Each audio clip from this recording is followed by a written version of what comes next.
guys, so it's been a while since I posted my last video and I thought that I would start this one out with a little bit of an update, but this video is going to be about intuitive experiences that I've had.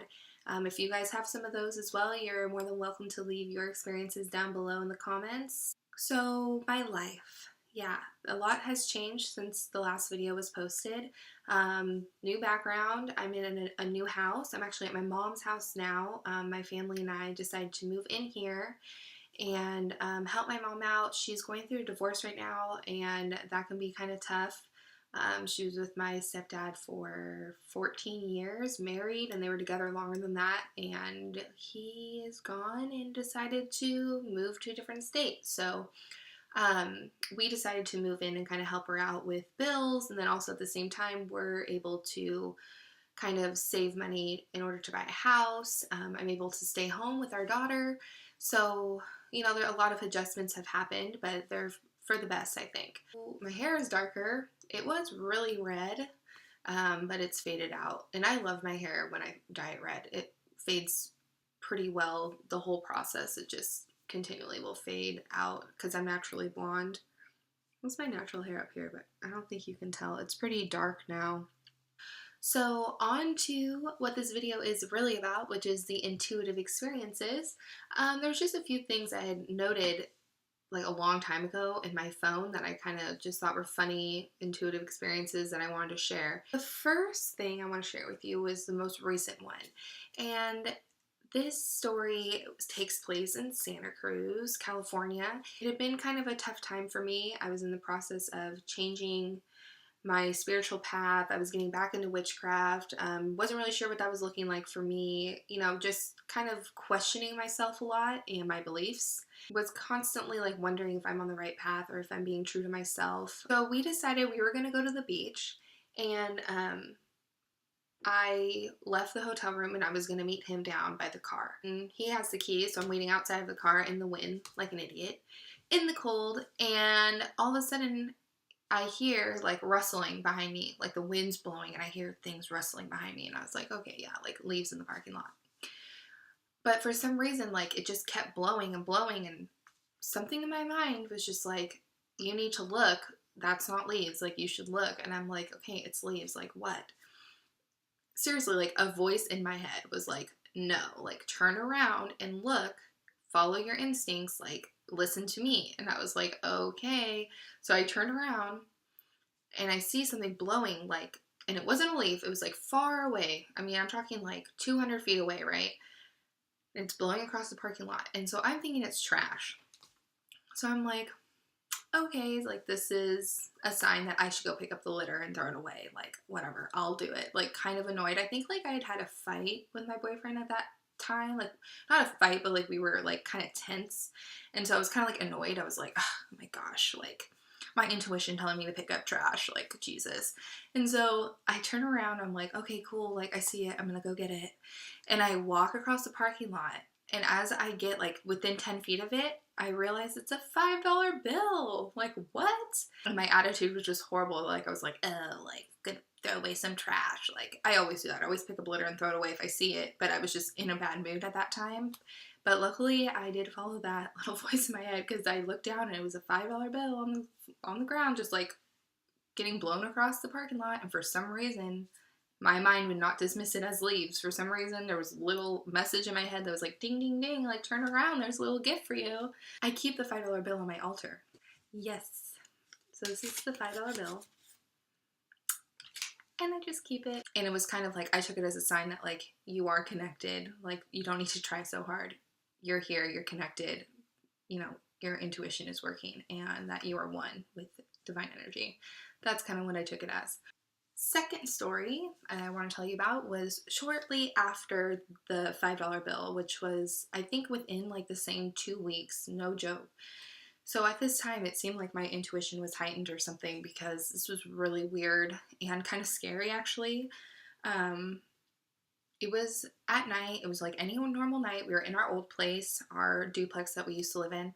Let me preface this by saying that our duplex was a 2-bedroom. One room was our room, the other room was the daycare room, but our baby slept in the daycare room in a pack and play. Like, we would just pull it from our room where she would nap and pull it into that room so she could sleep in her own room and we could get a peaceful night's sleep as well. And so in this room, there was like art hanging like on the walls, right? So her crib would be kind of like by that wall where the art was hanging, okay? So one night, we go to bed, regular night. I wake up in the middle of the night and I think to myself, oh my gosh, like the art on the wall, there's little like eyeballs, you know, those little jiggly eyeballs. I think to myself, a little eyeball is gonna fall off of that one of the art pieces and it's gonna go in her crib and she can eat it and swallow it and she could choke, right?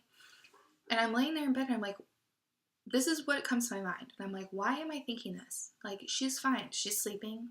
I'm sleeping. Everything's cool. Like, it's okay. I don't need to worry about it. It's fine. So I kind of just brush it off, even though it did kind of like worry me for like a couple minutes. I ended up just talking myself out of it and falling back asleep. In the morning, I go into the room when she wakes up to get her out of her crib. And sure enough, one of those wiggly eyeballs, one of them on the art piece, had fallen off of their paper. I don't even know how. Had fallen off from the paper, fallen into her crib. And it was right next to her. I went to pick her up out of her crib and boom, it was like right here from her head. And I was like, gave me the goosebumps. I, ended up telling her dad and I was just thinking, why did I ignore that? I just felt that that was going to happen. And then sure enough in the morning, that's exactly what had happened. Luckily, she was fine and she hadn't even touched it, but I mean, it definitely is not safe. So learned my lesson from that. And then that was just another really weird intuitive experience for me. I, at that point, was like, I cannot ignore even an inkling of anything, especially a mother's intuition when you have like little blips like that in your brain. Like, just don't ignore it. So the third experience that I want to share with you isn't really intuitive more than it is about witchcraft and success of spells, okay?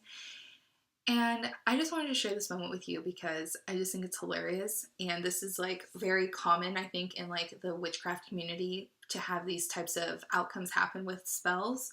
But I was really young at the time that I kind of just missed it. But now looking back, it just cracks me up. When I was about 8, like I've always been into witchcraft and like my parents were really open about stuff. So I would buy spell books. I would buy witchcraft books at like 8 years old. And my parents were like, whatever, like you want to do, that's fine. They would like let me buy herbs and candles and stuff. And like I would, practice casting circles and I would do little spells, mostly love spells when you're like that young. Actually, I was in 7th grade because I remember the boy that I did it about. So anyway, this particular time, I had actually been serious. I was like, okay, this is so serious. Like, I'm going to sit down. I'm going to make sure I have every actual spell ingredient that I need. I'm going to follow it step by step. Like, I'm going to read it and I'm going to memorize this spell. And so I sat down to do the spell. The spell was about getting a phone call. It was about beckoning somebody to call you. So my spell was about this boy. Let's call him Jacob. This boy named Jacob to call me. So, kid you not, like 3 days later, I get a call on my phone and I answer it and I'm like, hello? And it's like, hi. And it's a boy. And I'm like, hi. And he's like, yeah, this is Jacob. And I was like, what? And I hung up. Like, I got scared. I was like, oh my gosh, like it worked. Like, I don't even know what to say. Like, I didn't think this through. I didn't think he'd actually call. I don't even know if it wasn't probably him, but somebody named his name ended up calling my phone and it was the wrong number because the next time it rang, I made my brother answer it. And I was like, you answered, I think it's this guy from school and I don't want to talk to him and I'm scared. And he's like, he was 8 years older than me. So he was like, oh yeah, like I'll answer it. So he answers like, hello. And the guy's just like, yeah, like this is Jacob. Like I'm calling for so-and-so. And he was just like, oh, it's the wrong number. It's the wrong number. And they hung up. But in that moment, like I was like, holy crap. Like it wasn't the exact guy, but it was somebody, his name calling my phone within 3 days.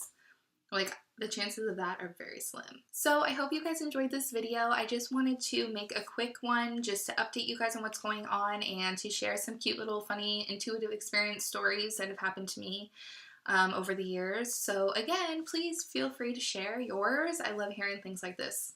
So alright guys, until next time.